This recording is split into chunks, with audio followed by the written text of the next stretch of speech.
Muito bem, daqui a pouco a gente vai falar sobre a questão das lives dos candidatos, tá? E também outras polêmicas envolvendo aí, né? Desligamento do Dória, do PSDB, fez um depoimento tão triste lá no Twitter dele sobre esse desligamento e tal. A gente vai trazer mais informações aí a respeito de todo esse desenho político que vem nessa reta final das eleições. Antes é o seguinte, vamos falar um pouquinho aqui da nossa realidade local do Paraná.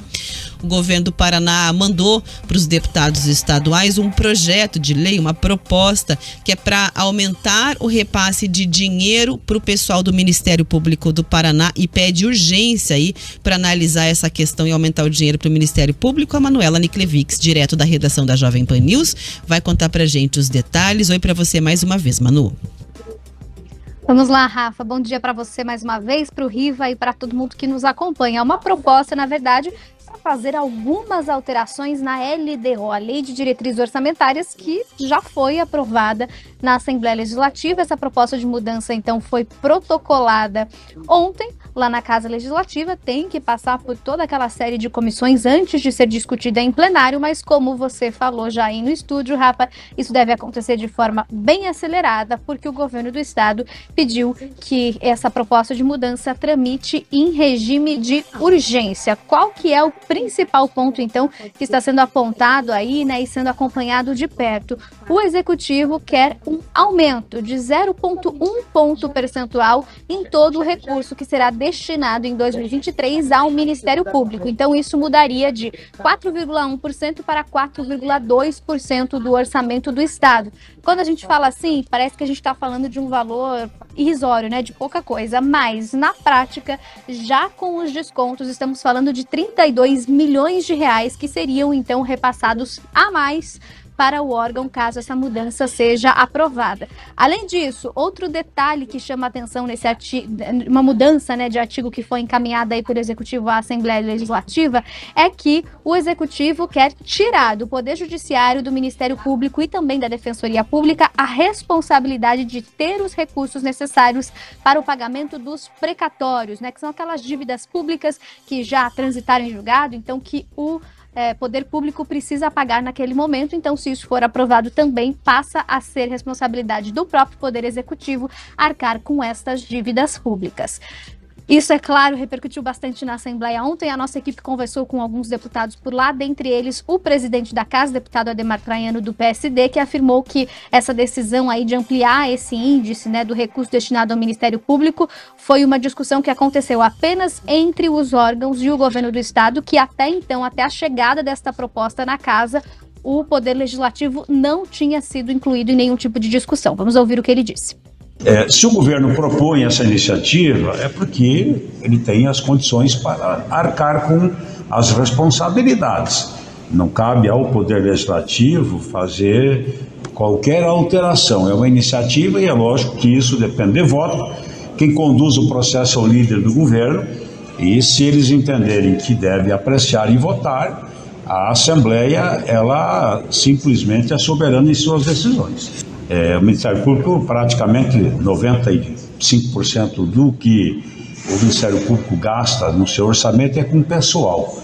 E eles afirmam que tem essa deficiência e, portanto, a construção desta alteração foi feita diretamente com o governo e não com o Poder Legislativo. Por outro lado, o deputado Tadeu Venere, que é do Partido dos Trabalhadores e faz parte da bancada de oposição, ele criticou bastante essa proposta de mudança que veio do governo do Estado. O que me surpreende é que, além de aumentar para o Ministério Público nesse ano 32 milhões, e certamente para os outros anos também, porque passa de 4,1 para 4,2, aumenta também o Poder Judiciário e assume as dívidas de pequeno valor desses poderes, tanto da Defensoria Pública, devido para a Defensoria Pública, quanto pelo Ministério Público, para o próprio Estado. Ora, quando o secretário esteve aqui, nós questionamos o secretário, e ele falou que é preciso fazer um clima de entendimento e de cordialidade. Fazer cordialidade com chapéu alheio, desculpa, mas esse dinheiro vai faltar na merenda escolar, esse dinheiro vai faltar no aumento dos servidores públicos, esse dinheiro vai faltar para a creche, esse dinheiro vai faltar para os locais, afinal o orçamento é um só. Eu me surpreendo quando o secretário vem aqui e diz que nós teremos déficit orçamentário. Quem vai ter déficit orçamentário, obviamente, não está em condições de fazer aumento para os demais poderes. É contraditório do começo ao fim. Que acordo foi esse? Ninguém sabe. Essa nova proposta, né, essa proposta de mudança do governo ainda autorizaria o Estado a abrir suplementares nos orçamentos do Poder Judiciário, do Ministério Público também, de acordo com a disponibilidade orçamentária e financeira. Isso deve começar a tramitar bem rápido por lá e a gente segue acompanhando. Rafa e Riva.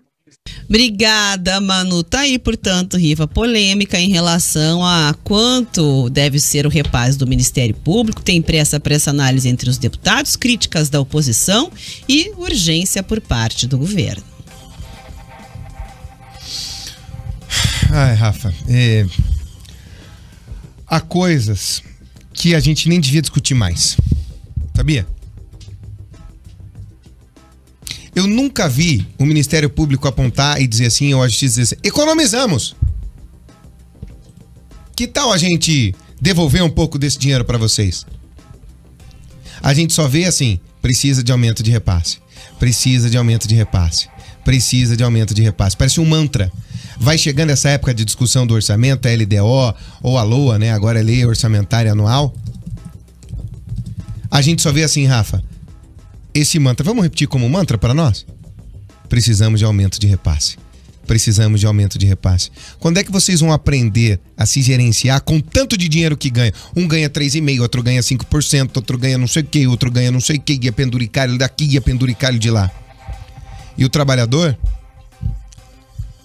Trabalhador obrigado a viver com um salário de R$1.300. Essa discrepância entre um ponto e outro da sociedade, ela precisa acabar. Precisa ser mais próxima essa estrada.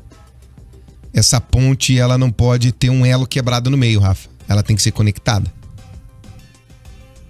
Os encastelados estão vivendo fora da conexão da realidade.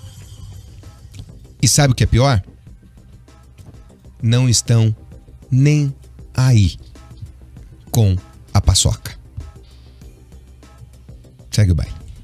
11h23.